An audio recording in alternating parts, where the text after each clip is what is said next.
Question में बोला गया है कि which of the following 5 physical parameters have same dimension.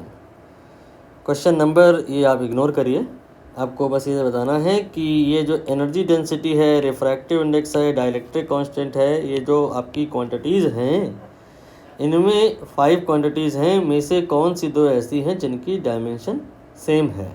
तो पहली बात तो रिफ्रैक्टिव इंडेक्स और डाइलेक्ट्रिक कांस्टेंट इग्नोर कर दीजिए, क्योंकि ये डायमेंशन लेस होती हैं, ठीक। अब बात करेंगे हम लोग एनर्जी डेंसिटी की और फिर बात करेंगे यंग मॉडुलस की, ठीक।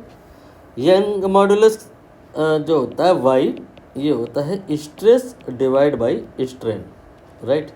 और जो स्ट्रेस होता है वो होता है फोर्स डिवाइड बाय एरिया, और जो स्ट्रेन होता है इसकी डायमेंशन नहीं होती है।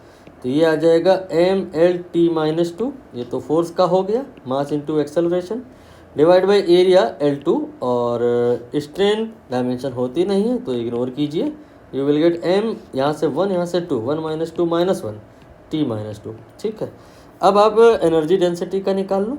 एनर्जी डेंसिटी ED जो होता है वो होता है energy and then divided by volume.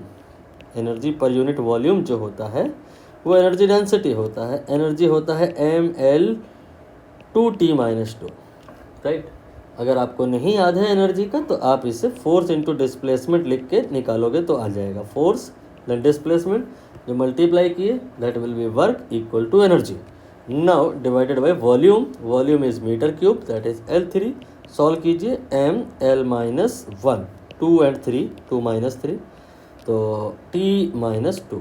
देख लो कहीं मैच तो नहीं हो रहा है।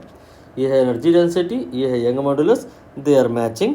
सो जो आपका ये 1 है और जो 4 है ये मैच हो रहा है। बाकी मैग्नेटिक फील्ड निकालने की ज़रूरत नहीं है, क्योंकि बोला है 2 हैं कोई जो मैच कर रहे हैं, तो 2 हमें मिल गए हैं, तो आगे एफर्ट